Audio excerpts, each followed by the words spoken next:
दोस्तों नमस्कार, स्वागत है आपका यूट्यूब चैनल एबी टेक में।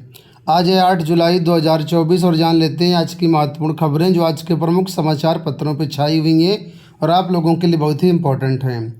सबसे पहले यहाँ पर देखिए, परीक्षाओं में यूपीपीएससी के बारे में दिया गया है कि परीक्षा में आधार कार्ड से होगा बायोमेट्रिक डाटा का मिलान। उत्तर प्रदेश लोक सेवा आयोग की भर्ती परीक्षाओं में पारदर्शिता के लिए महत्वपूर्ण बदलाव किए जा रहे हैं। अब केंद्रों पर ही आधार कार्ड से परीक्षार्थियों का बायोमेट्रिक डाटा का मिलान किया जाएगा। आयोग के सूत्रों की माने तो आगामी भर्ती परीक्षा में इसे लागू करने की तैयारी है। आर्टिफिशियल इंटेलिजेंस का उपयोग कर परीक्षा के दौरान संदिग्ध व्यक्तियों की पहचान व बायोमेट्रिक से पुष्टि की जाएगी। आयोग की माने तो कक्ष निरीक्षकों के परीक्षा कक्ष का आवंटन परीक्षार्थियों के परीक्षा केंद्र पर प्रवेश से 30 मिनट पूर्व स्टैटिक मजिस्ट्रेट की उपस्थिति में किया जाएगा। परीक्षा केंद्रों के मुख्य द्वार और अंदर पहचान पत्र और प्रवेश पत्र की जांच सघन की जाएगी। परीक्षा के बाद इसका डाटा आयोग में सुरक्षित रखा जाएगा। किसी परीक्षा केंद्र पर कक्ष निरीक्षकों की तैनाती में अतिरिक्त कार्मिकों की आवश्यकता पड़ने पर कम से कम 50% स्टाफ परीक्षा केंद्र के बाहर शासकीय कर्मचारी रखे जाएंगे। तो कुल मिलाकर के यहाँ पर देखिए, अब लोक सेवा आयोग बहुत सारे ट्रायल कर रहा है, बहुत सारी चीज़ें अब टेस्ट करने वाला है। अब कह रहे हैं कि आधार कार्ड से आपके बायोमेट्रिक डाटा का मिलान होगा।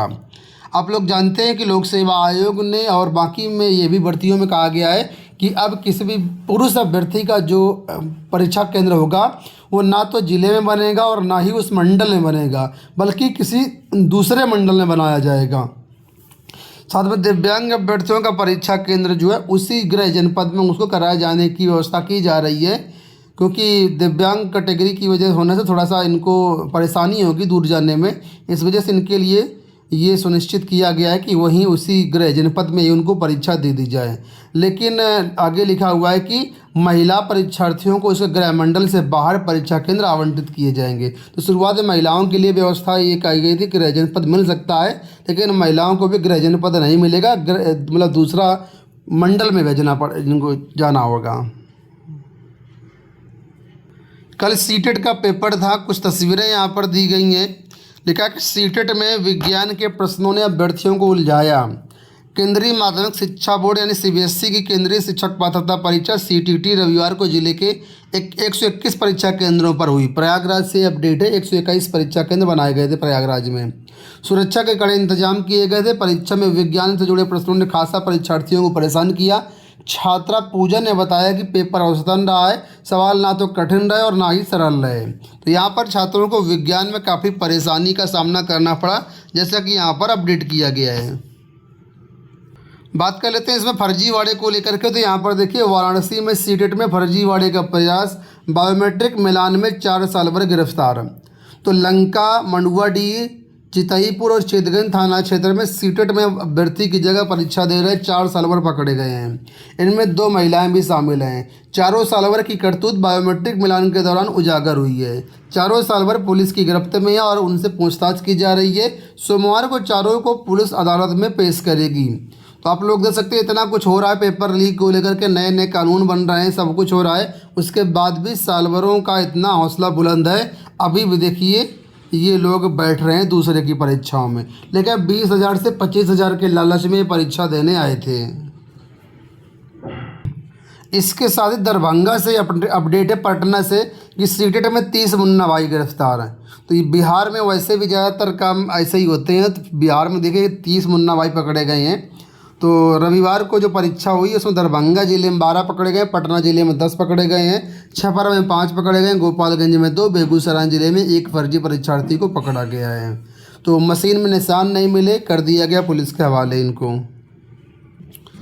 यहाँ देखिए अपडेट है कि कौशाम्बी समेत 13 मेडिकल कॉलेजों को मान्यता नहीं, करोड़ों की लागत से बन करके तैयार है ये भवन। तो कुल मिलाकर के प्रदेश में बनकर के तैयार हुए सभी 13 नए मेडिकल कॉलेजों को नेशनल मेडिकल कमीशन यानी एनएमसी ने मान्यता देने से इनकार कर दिया है। कॉलेजों में चिकित्सा शिक्षकों एवं अन्य संसाधनों की कमी के चलते ऐसा हुआ है। इससे चिकित्सा शिक्षा की प्रदेश भर में करीब एक साथ एमबीबीएस की 1300 सीटें बढ़ाने की योजना को भी झटका लगा है। प्रदेश में हर जिले में एक मेडिकल कॉलेज खोलने की योजना है। इसके तहत करीब साल भर पहले 1380 राज्य मेडिकल कॉलेज बनकर के तैयार हो गए थे, लेकिन इनको इसी सत्र से चालू करना था, इसी सत्र से यहाँ पर MBBS के एडमिशन होने थे। लेकिन यहाँ पर मानक पूरे ना होने के कारण कुल मिलाकर के NMC ने मान्यता देने से इनकार कर दिया है, क्योंकि यहाँ पर दोस्तों बता दें 70% जो फैकल्टी है उनके पद खाली हैं, और यही एक बड़ी वजह है कि NMC ने मान्यता देने से इनकार कर दिया है। अब इसमें आगे क्या होगा, तो लिखा हुआ है कि सभी मेडिकल कॉलेज कमियां दूर कर NMC में अपील कर सकते हैं। अपील के लिए 15 दिन का समय है। ज़्यादातर मेडिकल में भर्ती प्रक्रिया चल रही है, लेकिन जहां 50% से ज़्यादा पद खाली हैं वे निर्धारित समय में भर्ती कर पाएंगे, ये एक बड़ा प्रश्न है। आज नीट के क्लीन होने की आस। गड़बड़ी और पेपर लीक जैसे विवादों से घिरे नीट UG का भविष्य क्या होगा, ये सोमवार को सुप्रीम कोर्ट में सुनवाई के बाद तय होगा। लेकिन इस सुनवाई पर परीक्षा देने वाले देश भर के करीब 24 लाख छात्रों की निगाहें जरूर टिकी हुई हैं। फिलहाल सुप्रीम कोर्ट के सामने इस पूरे विवाद को लेकर के अब तक करीब 38 याचिकाएँ पहुँच चुकी हैं। इसमें ज़्यादातर इस परीक्षा को रद्द करने की मांग करने वाली हैं, जबकि 1-2 याचिका परीक्षा को रद्द न करने की भी हैं। ऐसे में अब फैसला सुप्रीम कोर्ट के हाथ में है। नीट UG की यह परीक्षा 5 मई को हुई थी, जबकि रिजल्ट 4 जून को जारी किया गया था, और परीक्षा के टाइम से ही इसमें लगातार विवाद चल रहा है। तो आज सुप्रीम कोर्ट से क्या डिसीजन आता है, एक बहुत बड़ी बात होगी। जॉब अलर्ट है यहाँ पर आपके लिए कि HSSC में अभ्यर्थियों के लिए संभावनाएं।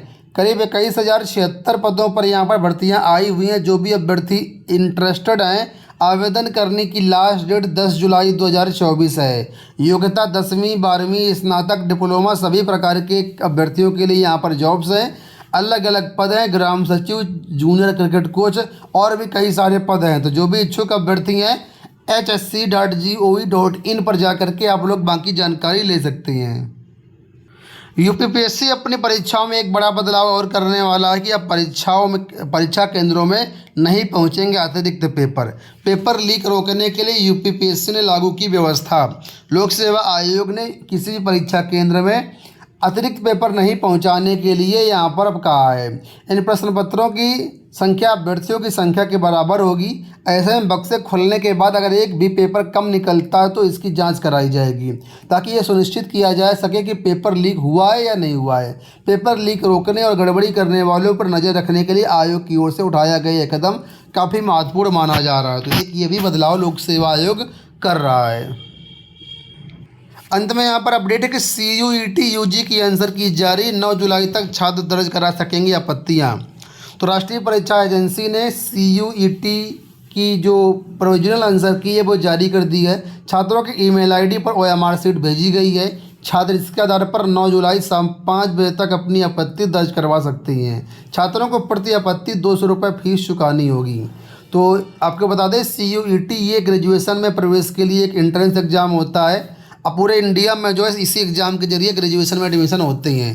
तो जो भी अभ्यर्थी इच्छुक है वो लोग यहाँ पर अपने आंसर की चेक करके अगर उनको लगता है कोई विसंगति हो तो इसमें आप लोग आपत्तियाँ दर्ज करवा सकते हैं। दोस्तों ये हो गई आज की सारी सूचनाएं। फिलहाल इस वीडियो में इतना ही। धन्यवाद।